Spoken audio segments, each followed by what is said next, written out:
Hola a todos, estudiantes de castellano. Hoy ya veis que me he sentado porque vamos a tratar de un tema un poco más abstracto. Hoy vamos a tratar del sintagma. Primero de todo, en estos minutos vamos a dar una pequeña introducción, una definición. Luego vamos a ver que el sintagma forma una unidad dentro de cada oración. Vamos a ver qué lugar ocupa cada sintagma dentro de la oración. Luego vamos a ver por dentro de qué está formado un sintagma y finalmente vamos a hacer una pequeña introducción para saber identificar los sintagmas de acuerdo con la función.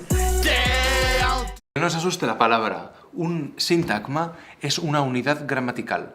Es cada una de las piezas con las que construimos los enunciados. Tienen autonomía propia porque aportan una parte del significado del enunciado y cumplen una función concreta, sirven para algo. Un ejemplo claro ya lo hemos visto cuando hemos estudiado el sujeto. El sujeto es un sintagma que cumple una función concreta, que es decir quién es el protagonista de la acción a la que se refiere el verbo. Tenemos aquí dos oraciones muy similares. Juan escribe obras de teatro y mi vecino del quinto piso escribe obras de teatro. Juan es una parte clara. Escribe es otra parte clara. Y obras de teatro es otra parte clara.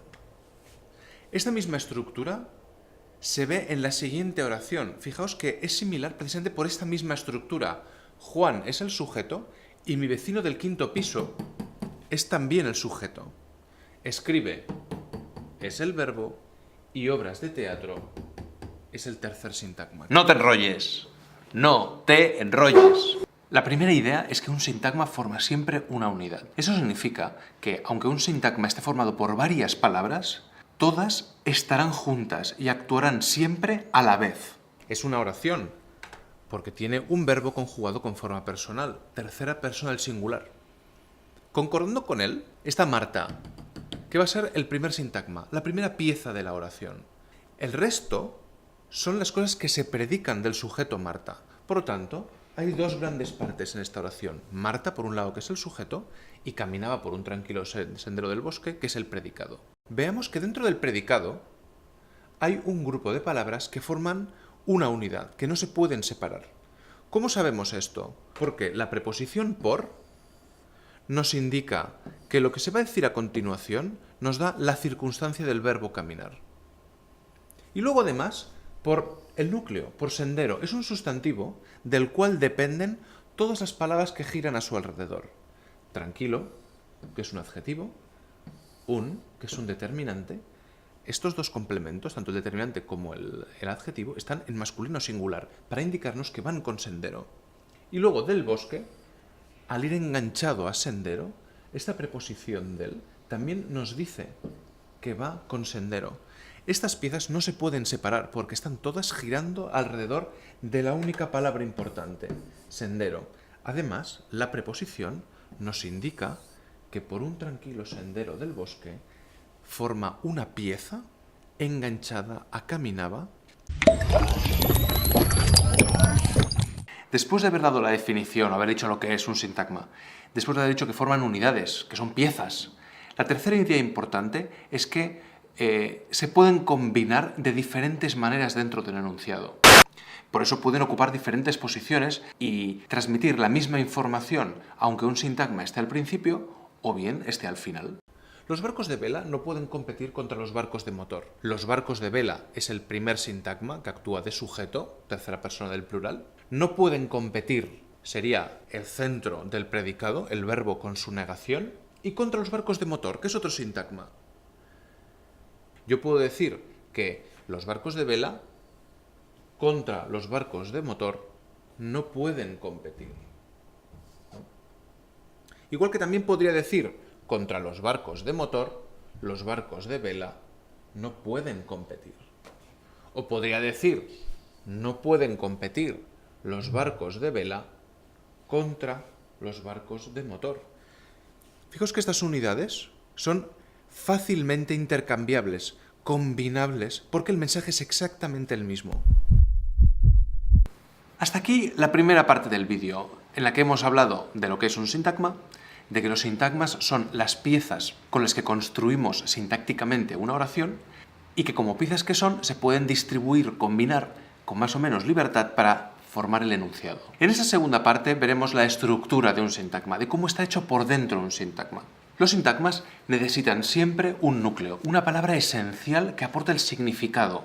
Alrededor de esa palabra esencial o núcleo girarán todas las demás que lo acompañan. Los determinantes, los adjetivos, los adverbios que modifiquen o que gradúen el alcance de un adjetivo, etc. En función de cuál sea esa palabra que hace de núcleo, clasificaremos el sintagma en uno u otro tipo. Por ejemplo, los sintagmas serán nominales cuando su núcleo sea un sustantivo, serán adjetivales cuando su núcleo sea un adjetivo, serán adverbiales si el núcleo es un adverbio, o serán verbales cuando la palabra esencial sea un verbo. La única excepción a esto es un tipo de sintagma que llamamos preposicional, que es cuando a cualquier otro sintagma anterior, de los que ya hemos dicho, le ponemos delante una preposición. Eso lo cambia todo, porque una preposición cambia absolutamente la función que cumple un sintagma dentro de la oración. Es muy fácil entender la estructura sintáctica de una oración cuando seguimos estos pasos muy sencillos. Mis padres no nacieron en Alicante. Primer paso, el verbo. Nacieron. Una vez encontrado el verbo, nos preguntamos por el sintagma nominal que concuerde en persona y número. Esto es facilísimo, porque solamente hay un sintagma nominal y además aseguramos que concuerda en tercera persona del plural.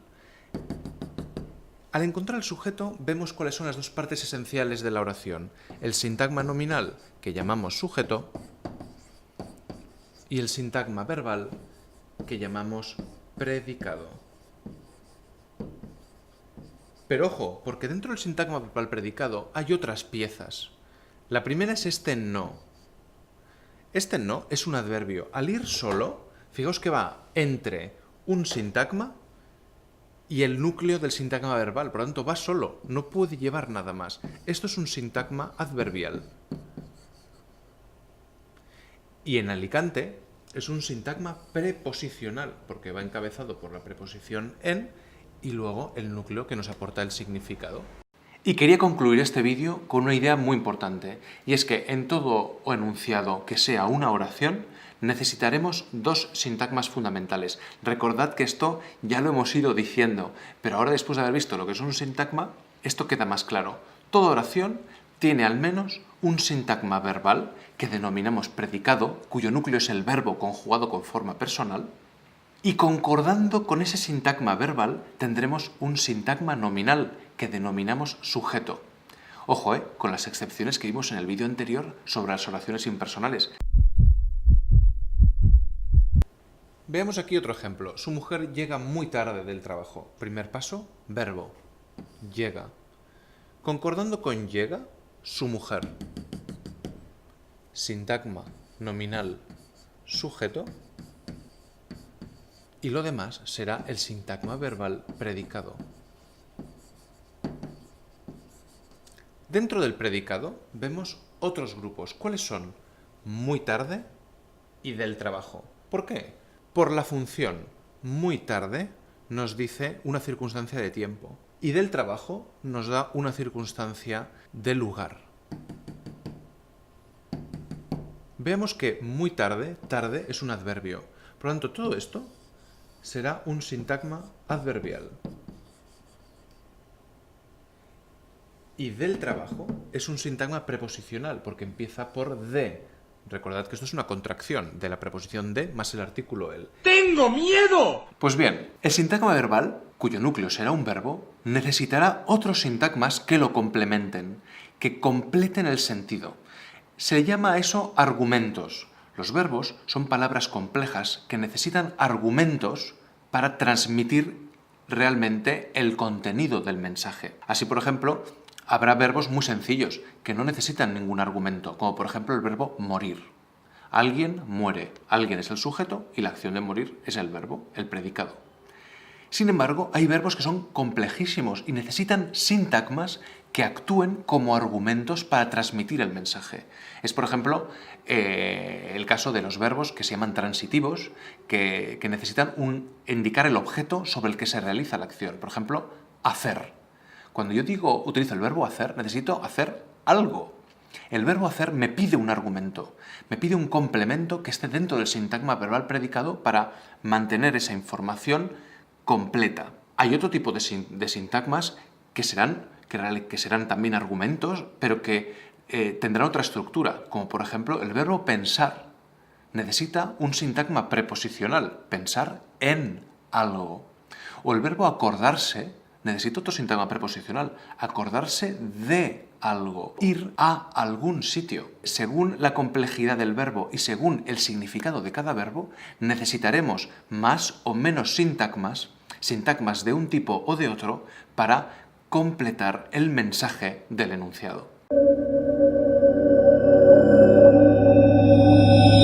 Pues esto es todo lo que quería transmitiros. Hasta aquí el vídeo de hoy. Espero que os haya servido para aclarar ciertas dudas sobre cosas tan abstractas. Ya veréis que esto poco a poco irá cobrando sentido y tendrá cierto interés y veréis que es más fácil de lo que parece. Y nada, seguimos avanzando en el tema de la sintaxis. Gracias a todos y hasta el próximo vídeo.